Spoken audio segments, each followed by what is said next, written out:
we have a very simple, straightforward program this evening. We're going to hear from Margaret, and we're going to hear from several of the writers who are represented in the book. We're absolutely delighted that the Caribbean launch, not just the Trinidad and Tobago launch, but the Caribbean launch of New Daughters of Africa is happening here at our festival. Please.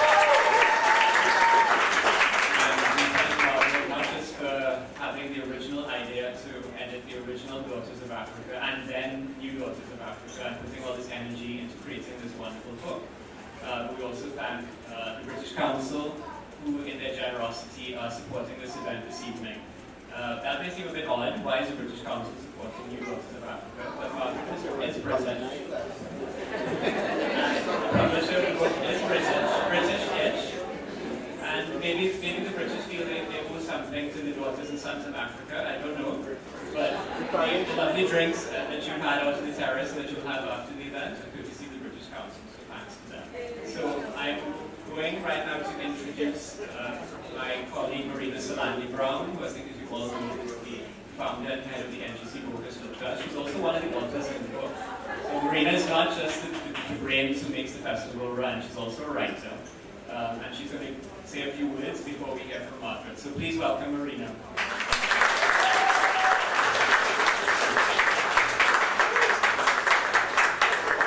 Good evening, ladies and gentlemen. It's not a good thing to diss the most senior member of your team, but I'm dissing Nicholas because I'm not a writer. In the company of such incredible talent, I dare not call myself a writer. You're a writer. Accept it. I can pen a few words, but I'm not a writer. Anyway, it's my great honor to personally congratulate Margaret Busby. Would you give her a huge round of applause?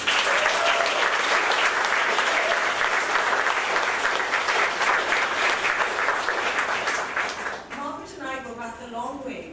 25 years ago, I used to produce a radio program for the BBC called Start the Week. And Start the Week was a place where everybody who was happening had to appear. And we launched books, we had to make careers, etc., etc. And I remember very distinctly when Margaret turned up with her Daughters of Africa. And it was a complete breakthrough, really, because nothing like this had ever happened before. And if any of you know anything about Margaret, Margaret is one of the trailblazers. She's one of the people who completely revitalized writing from Black America, Caribbean writers. She reclaimed C.L.R. James and many other people through her imprint, Alison and Busby. And I never imagined, you just don't know what's going to happen in your life, Margaret, because who would believe that 25 years later we'd be in Trinidad, of all places. Margaret is British, she's Trini-ish, she's Ghanaian-ish, she's Dominican-ish, she's Bahamian-ish, she's a real, lady of, So that's why I really wanted to say a personal congratulations to Margaret and to really thank her for all the support she's given to the Bogus Fest, to the NGC Bogus Fest from the very beginning. She has been supported us, she's been an ambassador for us, and I'm thrilled, Margaret, that you've allowed us to launch the Caribbean version of your marvelous new collection of writers. Will you please come up and say?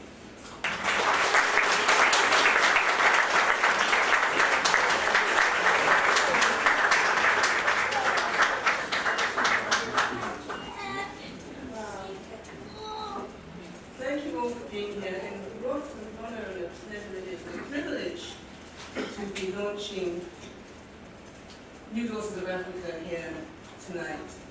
And thank you to all the contributors who are here, to all of those who aren't here, to all of those who are going to read, to all of those who could read but aren't here to read, and so on. And I have to say that actually it was 27 years we've been reading now, because it was 1992 that Daughters of Africa came out.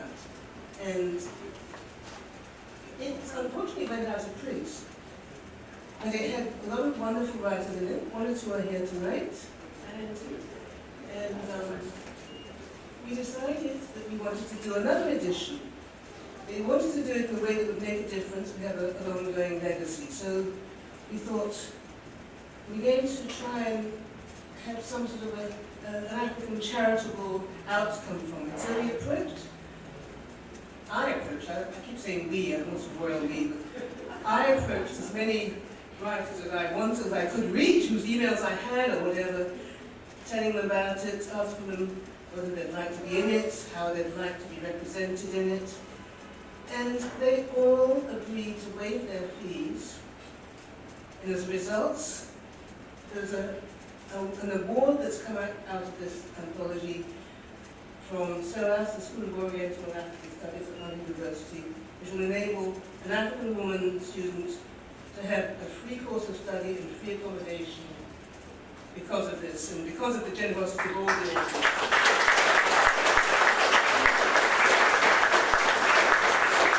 And the publishers, and I myself will be contributing to that as well. So in a way, everybody who buys a copy is also contributing to that fund, and that's award. So thank you all very much. And I'm so delighted that we had more than 200 women, 200 living women, and others who are not living, who are contributors to this anthology, in all sorts of genres, fiction, non-fiction, poetry, different kinds of fiction, historical fiction, letters, speeches, all different aspects of creativity, which is just to show that there is this immense talent that goes back not only to the 20th century, but the 19th century, the 18th century, and there are some going back to those early days in here as well. So I just want to, I don't want to look at too much time, but I want to thank everybody who's made this anthology possible, contributors, the publisher, and the NGC Book Fest for letting me launch it here, British Council for their help. And yes, I'm a bit British, I'm a bit Ghanaian. My father grew up in Trinidad, he went to QRC, he's born in Barbados. My mother's father came from Dominica. So I'm from a lot of places, and all the writers in this book are from a lot of places, from Antigua to Zimbabwe, from Angola to the USA, and they're all, in one way or another, daughters of Africa, new daughters of Africa, which isn't to say they're all young. I'm not young, but they all span several decades, and they go up to people who are born in the 1990s, so it's really a span of writers who've passed on the baton, who've been inspired by each other, and I think I'd better end there and let you hear some of the wonderful pieces of writing in this anthology. Thank you.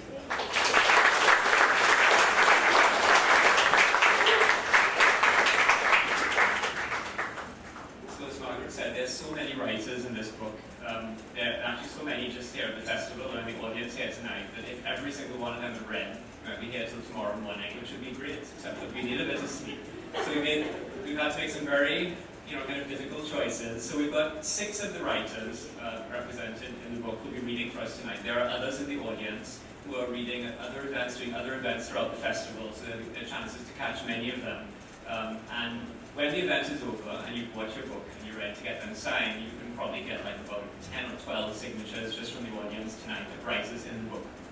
So we're going to hear from, first of all, from 3 of the contributors to New Daughters to Africa, who are daughters of Trinidad and Tobago. So we're going to hear from the 3 Trini writers first. And we're going to, what I'll do is I'll just introduce all 3 of them briefly so that I don't have to keep coming up here. I'll introduce them briefly and then they'll all come and read. And then I'll introduce the second group, the visiting writers, the foreigners. We've got a Jamaican, we've got like Jamaica, we've got Guyana, we've got Nigeria, we've got lots of different bloodlines in the second half of the program. But to start with, the first writer we're going to hear from will be Lisa Allen-Agostini, and feel free to give her a round of applause. Lisa writes everything. She writes fiction, she writes poetry, she's been a newspaper columnist, she writes drama, she's recently reinvented herself as a stand-up comedian. She's one of the most versatile and multi-talented writers we have. I've also known her since, I think I was 18 and I was 19 and you were 20. I think you were a year older. We've known each other for a very long time. I've been reading Lisa for a very long time. It's very exciting to me to be able to listen to her tonight, read from her story. Then we're going to hear from Alake Pilgrim, who is another round of applause. All I want to say is when Alake finally publishes a novel, it's a good thing we're not holding our breath. Okay, sorry, that came out. What I meant to say say is, when you finally publish your novel, it's going to be a great cause of celebration because she's a writer who we've been looking forward to with growing anticipation, and we hope it will soon be satisfied. We'll get a little taste of it tonight. She's published short stories in many magazines and journals. She's won prizes such as the Commonwealth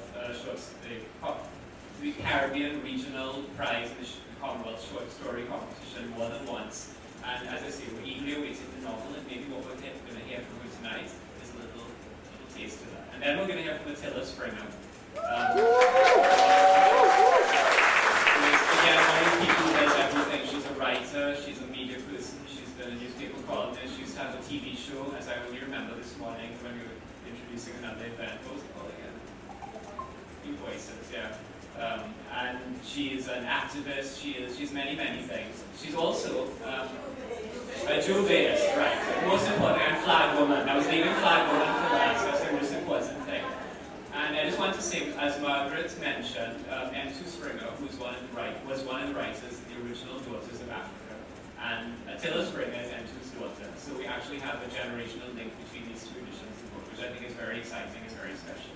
So we're now going to hear from Lisa, Alake, and Atillah, and then more. So Lisa.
Modeling is my ticket out. I'm taking it. In Seaview, I'm just the bony, ugly black girl with big eyes and thick lips. But through the lens of a professional's camera, I am exotic, beautiful, sexy.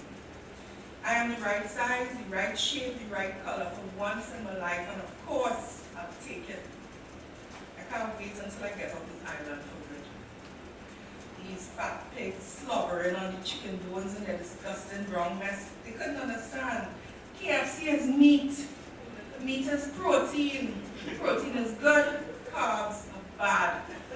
Models don't eat sugar and yam and flour dumpling. I only came to cook, to get away from home for a day. Anything would be better than Seaview Road. I could feel the undercurrent of jealousy whenever she passed the other girls. It zinged, electric. She looked different from them, walked different too, tossing the silky, expensive hair extensions they could only envy but not afford. The other girls called her America's Next Top Model. Her lip gloss was perfect, nude, and I think she was wearing BB cream. She'd had her eyebrows waxed and arched and well brushed and colored in, not effaced and replaced in stark black pencil like theirs. You could see those perfect brows over her wide sunglasses, designer sunglasses, like the girls wear in pictorials shot on beaches like this one, only they are flown in from Milan or New York, not driven here from Seaview Road, the worst neighborhood on the island. None of the other girls had that glamour. None of the other girls even knew what it was they didn't like about her, so deep in their self-hate that they thought she was better than them. I couldn't even tell why she'd come on this day trip. They call it a cook in the first place. We'd gathered in town, the community college lecturer who had organized the outing for the hiking club, another guy on staff, his daughter and her girlfriend, and the students, 8 teenage girls. She was one of them. She complained for the whole trip. 2 hours of winding road into the wilderness. She didn't like the long drive from the city, didn't like the company, didn't like the beach. After we arrived, she spent the whole time by herself, sitting on the edge of a beach fishing pirogue. Sea Lady was its name. It hadn't touched the sea for years. Its barnacles dried and crumbling, its paint flaking into dust. It sat behind a sand dune far in front of the thin woods where the group had gone to make the book. The men rolled together 3 heavy river stones, cut dry wood, gathered leaves and kindling, stacked the meager twigs and bits of old paper, and lit them with a match, blew on the small flickering and fed it until its flames blazed taller than the tops of the rocks. Banked it until the fire lit lazily and low, just high enough for the pot to stand above. The girls poured brown sugar into the bottom of the pot, stirring it constantly with a long steel spoon so the sugar wouldn't burn as it warmed, melted into caramel, began to foam like a good stout, turned black and thin. They added a basin full of marinated chicken just before the browning burned, and the others dropped in dumplings the size of a man's thumb, and chunks of peeled yam, sweet potato, and green banana. Then they covered the pot with a sheet of steel and left it to simmer over that wood fire between the slender trees beyond the sandy beach. She didn't help. The other girls, while the brown down cook, sat in the lecturer's car, playing music and dancing with him. She sat in the pirogue by herself and looked out at the sea. I never saw her talk to anybody except me before the fight started, so it couldn't have been her fault. But what do I know? I'm just a tourist. What am I fighting over? Who do you ask me? Woman don't fight for anything, for nothing. All I know is that when time comes for food to share, she take out she box of KFC and start to eat. Then over she a plate of brown down, she says she don't need provision. But them girls and them say how she feels she too good for them, how she feels she is something, America's next top model or something, when she's really just a nigger girl from Seaview Road and no better than none of them. How she dry and hard and we dog does want bone, but the man does want meat. And they roll their bottom to the dance hall, blasting from how he named car, just to show that they did have fatness, plus the wickedest whining skills, and how she didn't have none. Me, I drink my rum, eat the brown down, and hush. We didn't see no fight. Me and my girl, they're over there on the next side, on the beach, far past the boat, hugging up in the sand and trying to get a little privacy away from everybody who did watching me on the corner of the eye and putting Leviticus 20 in mind. I did right in the middle of it. I need a girl sitting down inside my car and walk around to every man jack on that beach and tell them how she turn up she knows that we kind of food. I find the brown down was damn good. Damn good. And she didn't lift a finger. Like she too good to bubble up out on the beach with the rest of it. She and she skimpy bikini, all she breast showing like it's a blue shade. And wouldn't shit on the rest of it. It would surprise me that after food share, it was bubbling all day like the pot on that tree stone fire. Every time she sashay from the fishing boat she was sitting on it, the same boat was she did dead in, and come over in my direction, without even turning she had to smile to say, hey dog, nothing. The fire get higher, and then girls start to grumble louder and louder. By the time food sharing, you could hear them and any mother to keep their voice down. Who she feel she is? Look, Miss Top Model coming. It didn't surprise me at all when one of the girls finally stand up and push her finger in she face to confront she about the food. About how she does feel like she should go stink. Everything just come tumbling out because that one girl was talking for one of them girls who was holding in their cape for so long. They didn't take nothing for the bottle.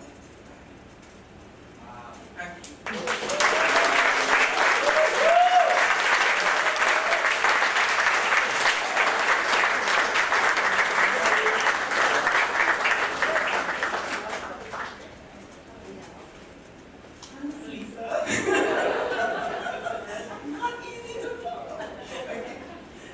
This story is called Remember Miss Franklin. It's set in 1929, and a counterpane is a long-time word for a very heavy bedspread.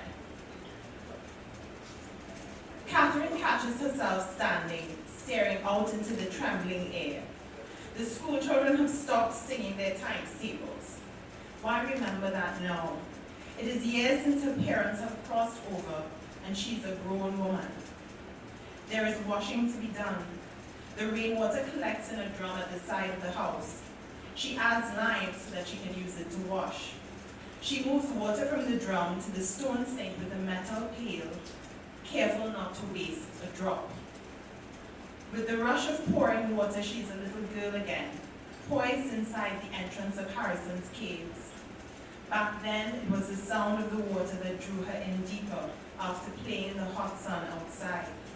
At first, she had seen nothing but a hole in the rocks, somewhere to climb up and in. A place to hide and make Pips pee his pants when she jumped out at him like a ghost. Then she heard it, water like a low gurgle in a baby's throat. She went further in, clinging to the wet walls so as not to fall, following that going sound until it led her into a cavern crisscrossed with spheres of sunlight piercing through holes from her former world. She forgot about that drink. She was inside the earth's glittering heart. Above her, jagged teeth in blues and silvers and golds glistened and dripped.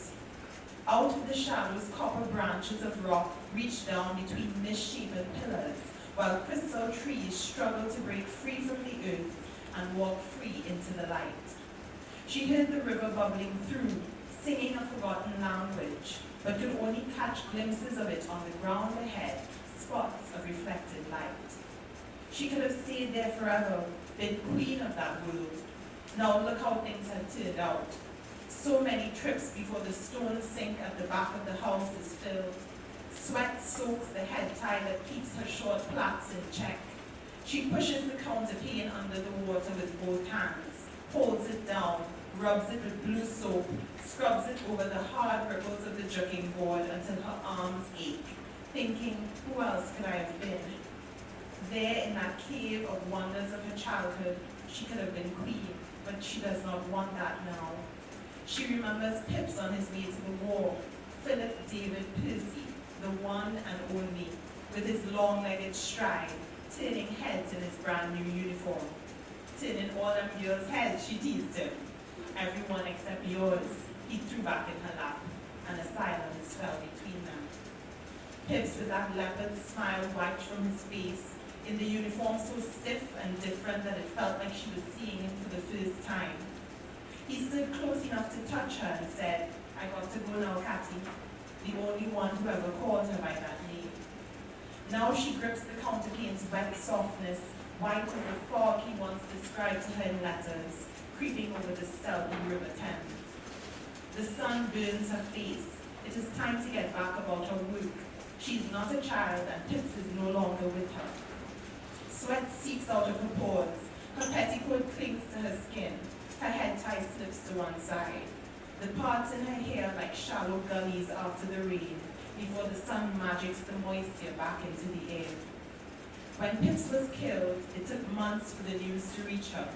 Some said he was part of a mutiny. Others said the West Indian soldiers had to fight 2 wars at the same time. She keeps the newspapers from that time in a box of old needlepoint, shielded by the counterpane hanging over the bed. The pages are brittle from years of handling, till Pip's memory smells like black ink and dust. she never had her mutiny. Even now, she imagines joining the independence protests spreading up and down the islands. What a scene she would make, dancing through the street, crop over music and bottle and spoon beating in her feet, hips swinging, head turned back singing, this is mine, come and take a little wine, but don't get too familiar. Catherine stares down at the counterpanes filling up the stone sink. Sometimes she can see Pips looking at her out of her son's eyes.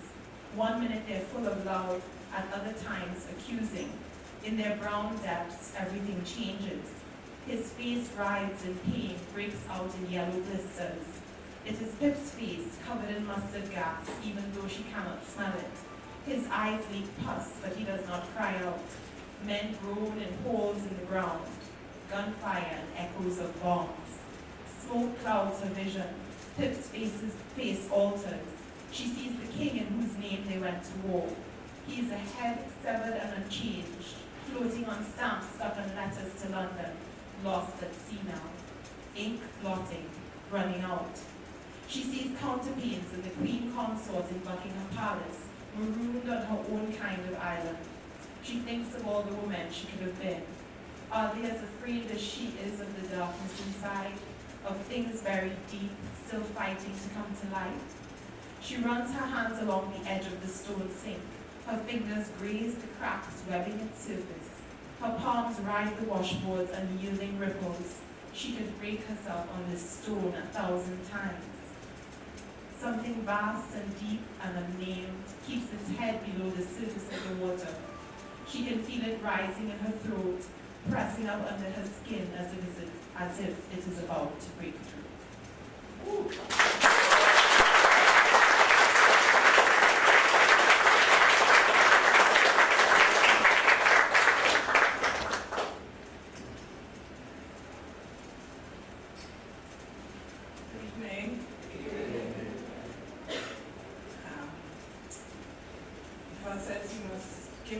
For yesterday so that you have tomorrow. So I want to give thanks to two women. One is Margaret Busby, who, like Lisa, emailed me at a time when I was doubting myself. And it is such a huge honor to be included in this anthology in ways that I can't even begin to articulate. The other person that I need to thank.